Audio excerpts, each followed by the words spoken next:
Kawan-kawan, hari ini kami membawakan kepada anda sebuah video yang sangat hebat. Jadi sebelum video ini bermula, jangan lupa untuk subscribe channel kami dan aktifkan ikon loceng. Hari ini kita akan membincangkan tentang 2026 Avatar 11. Kenderaan futuristik dan berkuasa ini berpotensi menarik perhatian ramai kerana reka bentuk moden, teknologi canggih dan prestasi yang mengagumkan. Reka bentuk luar 2026 Avatar 11 kelihatan sangat berani dan futuristik. Bahagian hadapannya mempunyai penampilan moden dan agresif. Lampu hadapan LED yang tajam, lampu siang yang unik serta bumper hadapan yang sporty memberikan kenderaan ini identiti premium dan moden. Reka bentuk badan aerodinamik bukan sahaja kelihatan menarik, malah dapat membantu meningkatkan prestasi dan kecekapan. Apabila dilihat dari sisi 2026 Avatar 11 kelihatan lebih mengagumkan dengan garisan badan yang licin, rem bergaya dan reka bentuk pintu moden. Cermin sisi futuristik dan kemasan premium menjadikan penampilan keseluruhannya lebih menarik. Di bahagian belakang pula, lampu LED moden dan reka bentuk yang canggih memberikan kenderaan ini rupa yang sangat berteknologi tinggi. Bagi bahagian dalaman, 2026 Avatar 11 menawarkan gabungan teknologi moden dan kemewahan. Apabila memasuki kabin, anda akan melihat papan pemuka futuristik dengan paparan digital dan sistem infotainment canggih. Skrin sentuh besar boleh membantu mengawal navigasi, hiburan dan pelbagai tetapan kenderaan.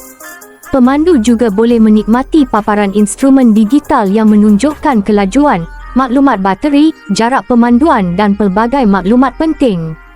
Tempat duduk yang selesa serta bahan dalaman premium menjadikan perjalanan jauh lebih santai. Penumpang di bahagian belakang juga boleh menikmati ruang dan keselesaan yang baik. Dari segi teknologi, 2026 Avatar 11 boleh hadir dengan pelbagai ciri pintar seperti bantuan pemanduan, bantuan parkir, kamera pelbagai sudut dan sistem keselamatan moden. Sensor dan kamera boleh membantu memantau keadaan di sekeliling kenderaan.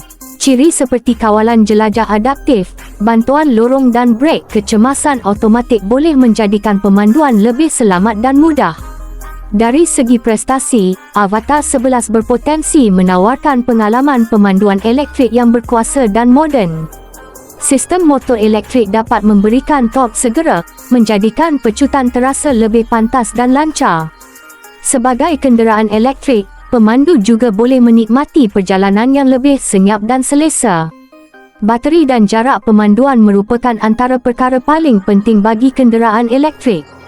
2026 Avatar 11 mungkin hadir dengan teknologi bateri canggih dan sokongan pengecasan pantas, menjadikannya lebih praktikal untuk kegunaan harian dan perjalanan jarak jauh.